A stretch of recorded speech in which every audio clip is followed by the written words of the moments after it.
কলকাতায় হয়ে গেল BTA ranking sub junior tennis tournament 2025।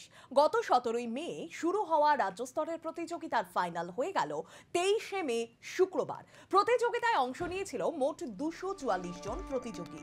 ছেলেদের অনূর্ধ্ব 10 বিভাগে চ্যাম্পিয়ন হয়েছে শ্রিয়ান দে, রানার্স আপ হয়েছে বেদ মুখোপাধ্যায়। আর মেয়েদের ক্ষেত্রে অনূর্ধ্ব 12 বিভাগের চ্যাম্পিয়ন হয়েছে অহনা দাস, রানার্স আপ হয়েছে সিমরান পাল। দক্ষিণ কলকাতা সংসদে আয়োজিত এই প্রতিযোগিতা ঘিরে বেশ উৎসাহ লক্ষ্য করা যায় এদিন। হয়তো এই ধরনের টুর্নামেন্ট থেকেই আগামী দিনে পাওয়া যাবে কোনো লিয়েন্ডার পেজ বা সানিয়া মির্জাকে। আবারও জানিয়ে রাখবো, কলকাতায় BTA ranking sub junior tennis tournament 2025 হয়ে গেল। গত 17ই মে শুরু হওয়া রাজ্য স্তরের প্রতিযোগিতার ফাইনাল হয়ে গেল 23শে মে শুক্রবার। প্রতিযোগিতায় অংশ নিয়েছিল মোট 244 জন প্রতিযোগী। ছেলেদের অনূর্ধ্ব 10 বিভাগে চ্যাম্পিয়ন হয়েছে শ্রিয়ান দে, রানার্স আপ হয়েছে বেদ মুখোপাধ্যায়। আর মেয়েদের ক্ষেত্রে অনূর্ধ্ব 12 বিভাগে চ্যাম্পিয়ন হয়েছে অহনা দাস, রানার্স আপ হয়েছে সিমরান পাল। দক্ষিণ কলকাতা সংসদে আয়োজিত এই প্রতিযোগিতা ঘিরে যথেষ্ট পরিমাণে উৎসাহ লক্ষ্য করা গেল এদিন।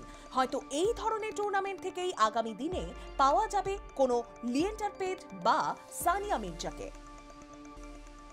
আপনাদের শোনাই এই নিয়ে বিধায়ক দেবাশিস কুমার ঠিক কি জানিয়েছেন। আমি ডিকেএস এবং বিটিএ তারা এই ইনিশিয়েটিভটা নিয়েছে। আন্ডার 10 এবং আন্ডার 12 বয়েজ এবং গার্লস এই টুর্নামেন্টে প্রায় 250 জন কম্পিটিটর জয়েন করেছিল এবং আজকে ফাইনাল হয়েছে। আমরা মনে করি এই ধরনের টুর্নামেন্ট থেকে আগামী দিনে তারকা তৈরি হবে। আপনারা শুনলেন বিধায়ক দেবাশিস কুমারের তরফ থেকে ঠিক কি জানানো হলো। এবার আপনাদের শোনাই ডিকেএস ডিরেক্টর যশোধনী রায়, তিনি ঠিক কি জানালেন।